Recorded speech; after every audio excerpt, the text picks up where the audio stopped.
Hello children, we are studying about coal and petroleum. Today I have brought a new topic, that is coke. Coke is a grey hard and porous fuel with a high carbon content and few impurities made by heating coal or oil in the absence of air. Coke ಗ್ರೇಯಲ್ಲಿರುತ್ತೆ, ಒಂದು ಸ್ವಲ್ಪ ಹಾರ್ಡಾಗಿರುತ್ತೆ. ಆಮೇಲೆ Porus fuel ಅಂದರೆ air ಎಲ್ಲ ಒಳಗಡೆ ಹೋಗೋಕ್ಕೆ spaces ಇರುತ್ತೆ. With high carbon content, ಇದರಲ್ಲಿ ತುಂಬ ಕಾರ್ಬನ್ ಕಂಟೆಂಟೇ ಇರುತ್ತೆ. A few impurities made by heating coal in the absence of air. ಕೋಲ್ನ ಬಿಸಿ ಮಾಡುವಾಗ ನಮಗೆ ಕೋಕ್ ಸಿಗುತ್ತೆ. When coal is heated in the absence of air, then coal gas and coal tar are eliminated and coke is left behind as a black residue. Coal ನಾವು heat ಮಾಡುವಾಗ in the absence of air ಒಂದು flammable gas ಸಿಗುತ್ತೆ, ಅದಕ್ಕೆ ನಾವು ಕೋಲ್ gas ಅಂತ ಹೇಳ್ತೀವಿ. ಆಮೇಲೆ ಬೈ ಪ್ರಾಡಕ್ಟ್ ಆಗಿ ನಮಗೆ ಕೋಲ್ ಟಾರ್ ಸಿಗುತ್ತೆ. ಕೋಲ್ ಟಾರು ಹೋಯಿತು, ಕೋಲ್ ಗ್ಯಾಸ್ ಹೋಯಿತು. ಇವಾಗ ಮಿಕ್ಕಿದೇನು coke. Coke is almost pure form of carbon. ಕೋಕಲ್ಲಿ ಫುಲ್ ಆ್ಯಂಡ್ ಫುಲ್ ಕಾರ್ಬನ್ನೇ ಇರುತ್ತೆ. Coke is 98% of carbon.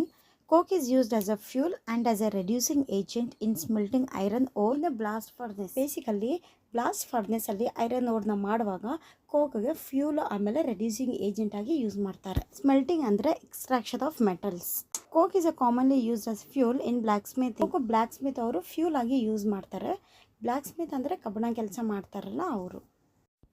Since smoke producing constituents are driven off while coking of coal, coke form a desirable fuel for stoves and furnace, in which conditions are not suitable for the complete burning of bituminous coal itself.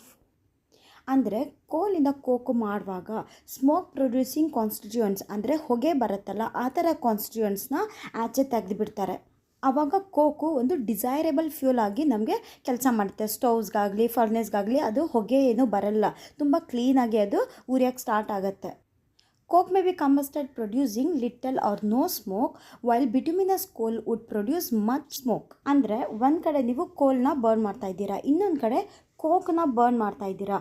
ಆವಾಗ ಕೋಕಲ್ಲಿ ಸ್ವಲ್ಪ smoke ಬರುತ್ತೆ, ಇಲ್ಲಾಂದರೆ ಸ್ಮೋಕೇ ಬರಲ್ಲ. But ಕೋಲಲ್ಲಿ ತುಂಬ smoke ಬರೋಕ್ಕೆ start ಆಗುತ್ತೆ. ಅದಕ್ಕೆ ಇವಾಗ ಮನೆಯಲ್ಲಿ ಹೀಟಿಂಗ್ ಪ್ರೋಸೆಸ್ ಏನಾದರೂ ನಡೀತಾ ಇದೆ ಅಂದರೆ ಕೋಲ್ ಜಾಗದಲ್ಲಿ ನಾವು ಕೋಕ್ನ ಸಬ್ಸ್ಟಿಟ್ಯೂಟ್ ಆಗಿ ಯೂಸ್ ಮಾಡ್ತಾ ಇದ್ದೀವಿ.